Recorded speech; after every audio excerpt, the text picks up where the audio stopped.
How we doing, family? I have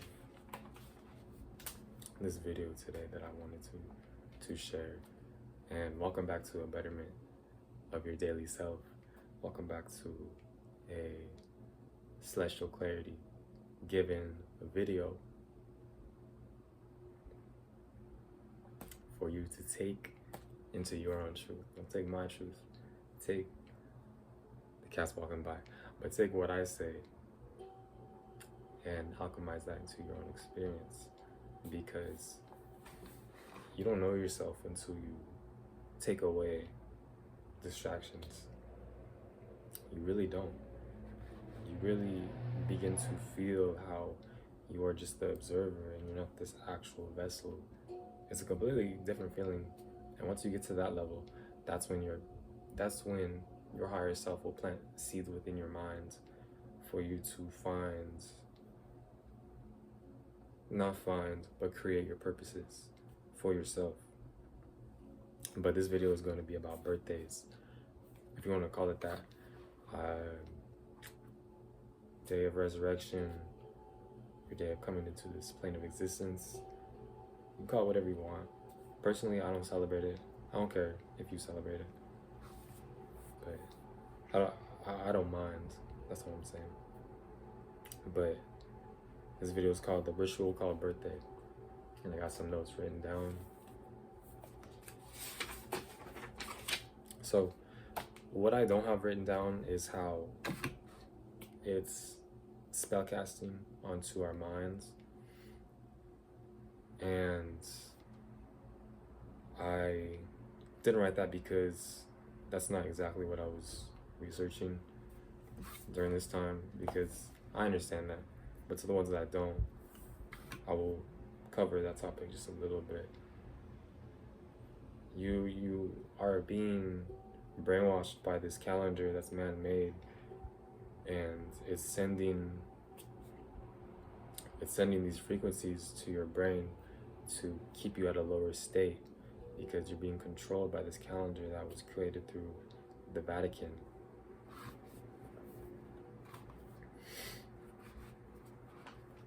So, here we go. I'm gonna get a little closer so you can hear me. Probably sounds good though. We're gonna be talking about the cake, and the candles.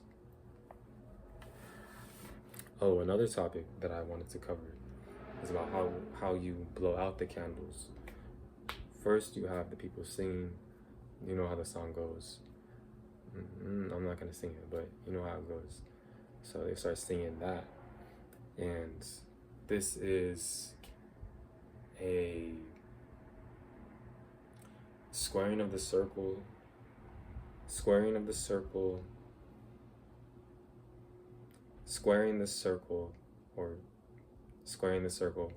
of your mindset, making you believe what your observation never was, because we only see 0.0034% of the light spectrum. So when you understand that, you realize that none of this is actually what it is. We're experiencing the observation.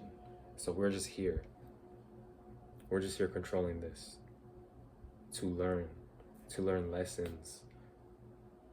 The best way to learn lessons, I'm going off topic here, but the best way to learn lessons and to actually take from that and build physically, build consciously, spiritually, mentally, is to go through pain and to make mistakes.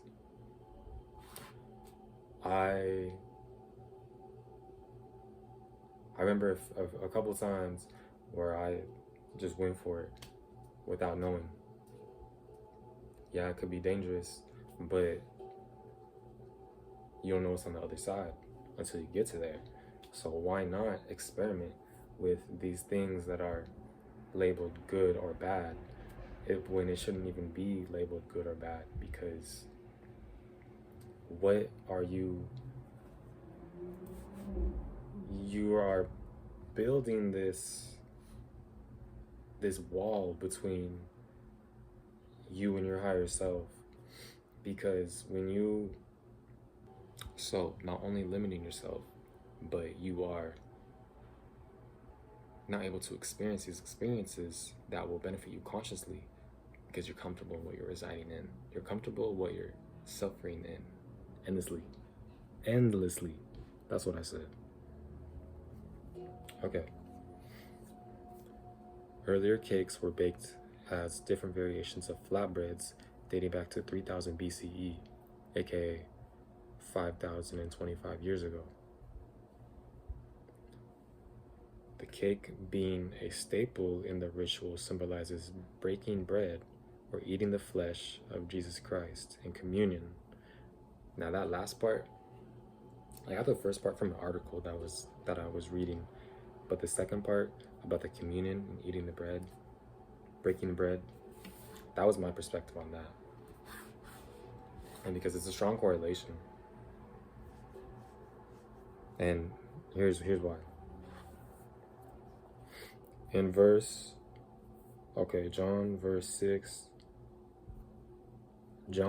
verse 6, chapter 53 through 58. Now, I'm reading the Bible, but I'm still in Genesis. I don't like to read on the phone, so I'm trying to go buy a Bible.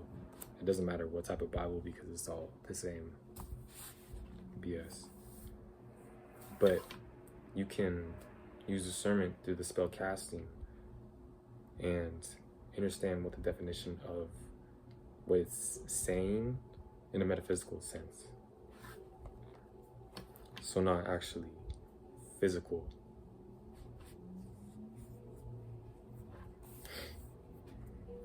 There's a lot of allegories too. One that I can think of is Godspell. Sorry, I didn't mean to say that. But Godspell, all you do is turn the D upside down.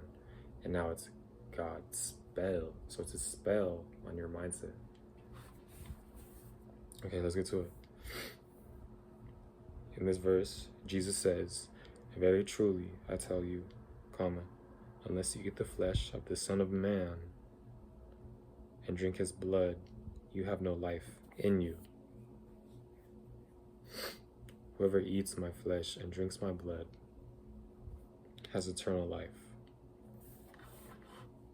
So, cake is basically a cover-up for cannibalism. Cake is basically a cover-up for sex trafficking in the underground tunnels. That's how I see it.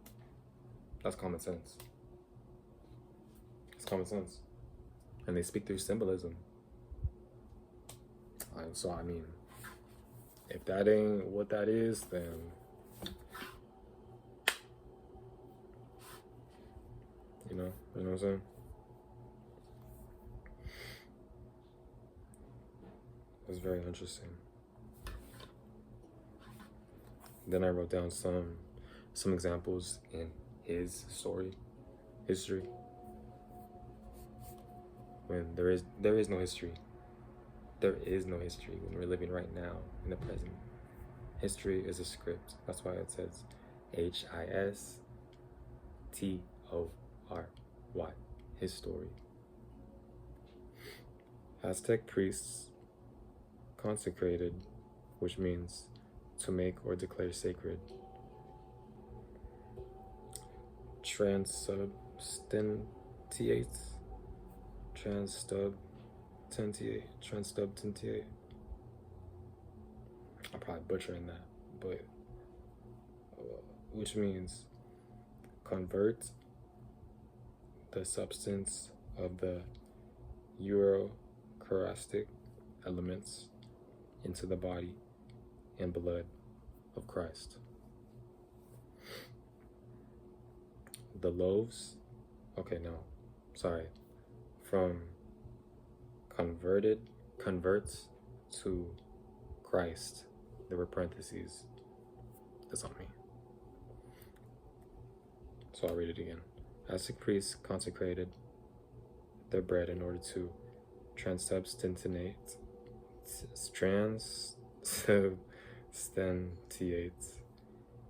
into the body and blood. No, the loaves into the body of the divinity. The consumption of this bread, then I put slash cake, was believed to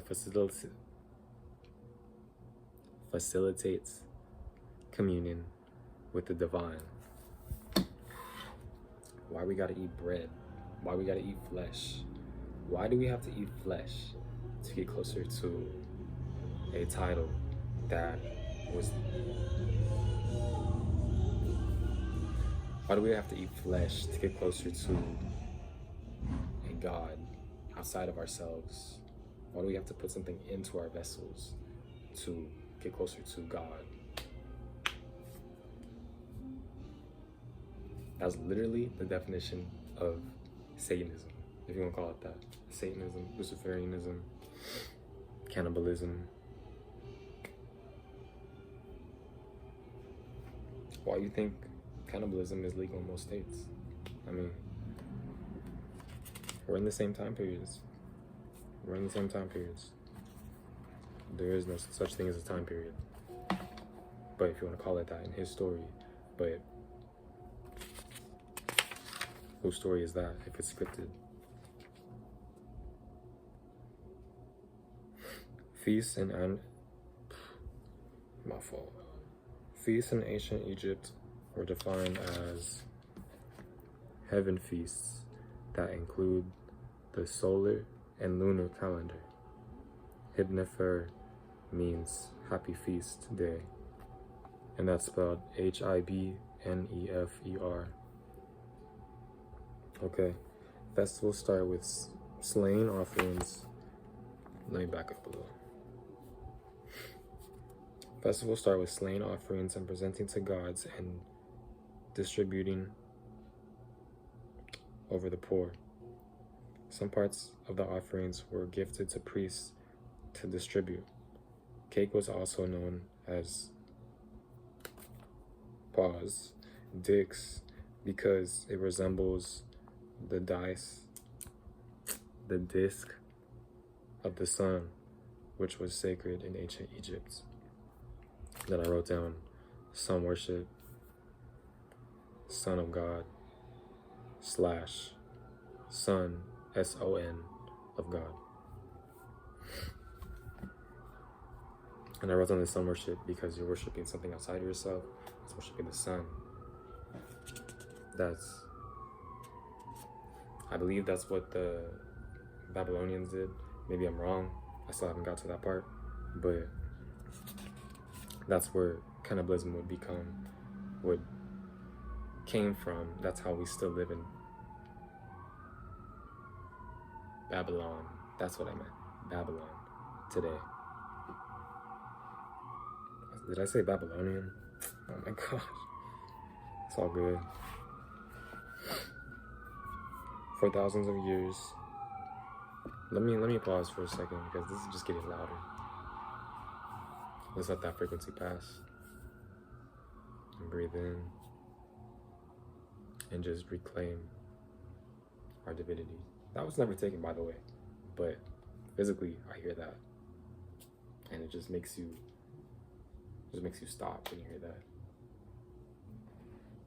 That's why it's like that. It's the red pill and blue pill. It's the conscious mind and the subconscious mind. Okay, let's go. For thousands of years, Chinese have eaten moon cakes to celebrate the Mid-Autumn Harvest Festival, where the ritual involves families coming together, dividing and sharing cakes, drinking wine, blood, reciting poetry, and watching the moon. Traditionally, cakes are round to mimic the shape of the full moon. They were devised to honor the lunar goddess Heng-O. The egg yolks used in the cake are intended to symbolize the full moon. Okay, now, the moon harvests our energy through the weather, through the phones, through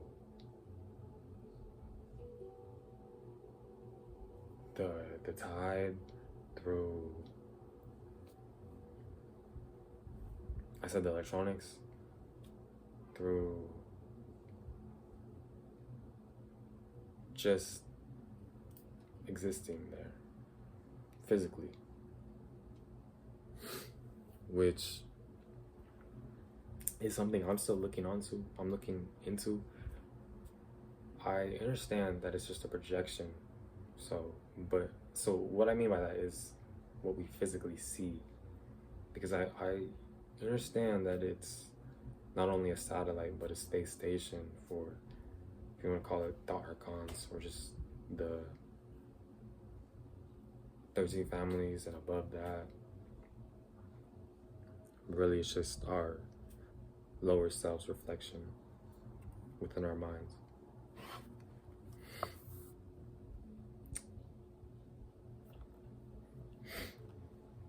Pagan Russia. Flat round cakes baked to honor the return of the sun in spring. More sun worship. Ancient Celtic marked each season with rounded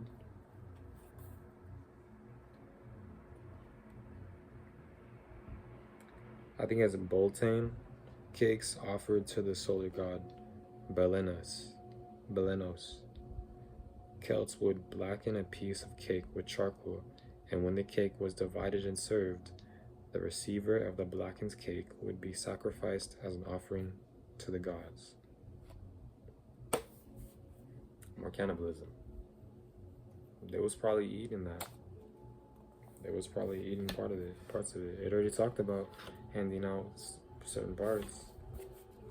I'm gonna go back to that. Some parts of the offerings were gifted to priests to distribute. Why would you want this? To eat it? Come on. What are they gonna do? Just sit it on a counter? They're gonna eat it. Cannibalisms are still around today, and they live all around us. They live all around us. It's majority of society. 800,000 kids go missing a year or more. That's just the number they give us through the reports. There's probably more than that.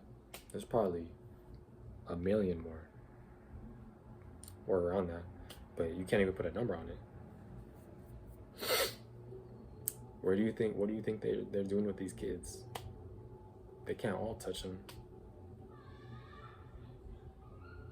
It's confirmation. They can't all eat them. There's way more majority of society compared to the people in control that you allow to. But like, it's just common sense.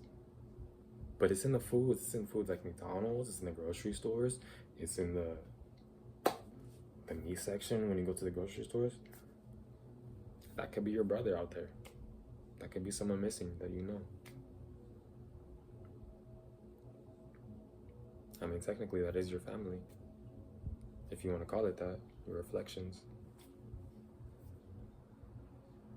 It's crazy. Why you think so much seasoning is put on top? You don't really want it. You don't really want it. If you were conscious about what you're eating, you wouldn't want that. Now, yes, sometimes it smells good. Sometimes, it's rare. It's rare, but sometimes, yes, I do crave that because it's good. But that's the trap. That's the trap. Look up how meat is carcinogenic. Look how meat is, I don't actually know, but I don't want to assume either, but I feel like meat is a higher causing sugar. There's sugar in meat up there. Sugar, everybody knows, but most people don't care. Actually, not everybody knows. That's insane. Let's get back to this. As a tribute to Artemis, Greek lunar goddess, people would offer moon-shaped cakes. They would have lit candles on them to symbolize the radiant light and beauty of the moon and Artemis. Now, okay, so what I wrote next was Artemis is the daughter of Zeus, which would make her, or any goddess, the moon. Now, what I say, any goddess, let me go back to the first part before that. Artemis is the daughter of Zeus. Zeus would be the epitome of Lucifer. You have to look at everything at a metaphysical standpoint. Jesus, when you say it in Spanish, hey Zeus, you're saying hey to Zeus, the god of the sky, the lightning bolt. The lightning bolt is a symbol for Luciferianism. Look up the Church of Satan. The Church of Satan. Right? Yeah, that's it. I almost did the hand symbolism. I'm not trying to. And his name is Anthony something, but within his logo has a lightning bolt. And he also has the book, The Church of Satan. If I believe I'm saying that right.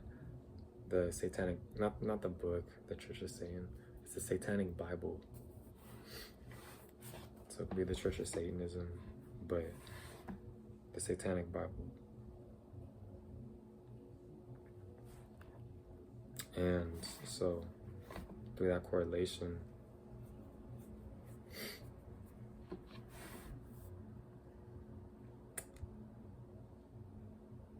anyways, what I wanted to say was, or how does that make any goddess the moon? Well, a goddess being a woman, a divine feminine energy,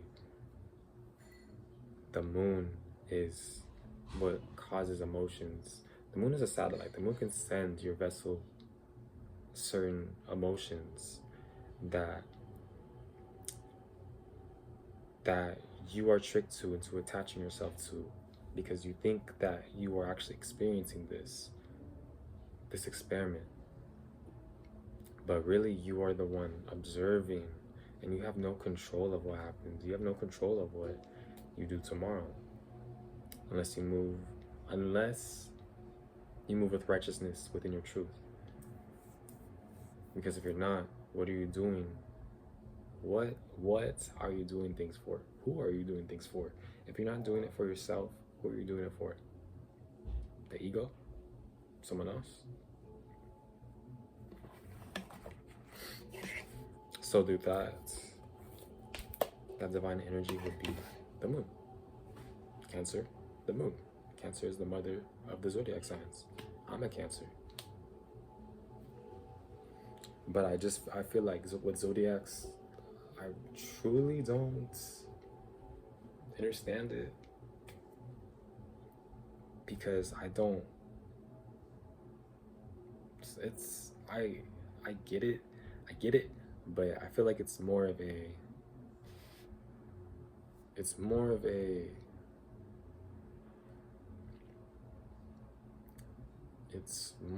energy or a dimensional way of thinking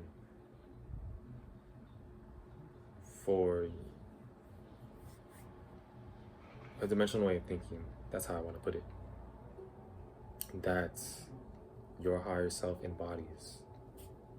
That's how I see it.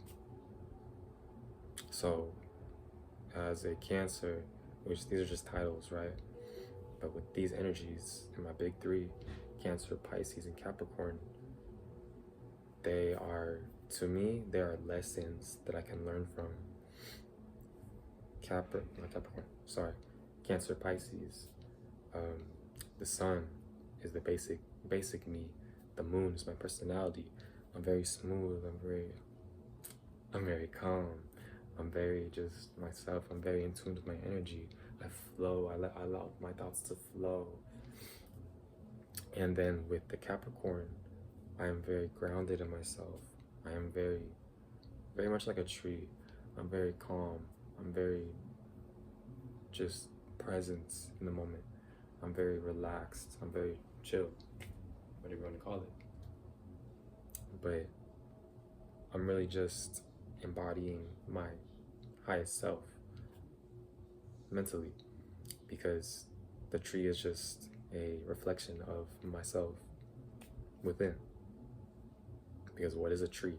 It's just another title, but that's all I got. I hope you learned something. I hope you took it into your own way of thinking. And that's all. Love you. Peace.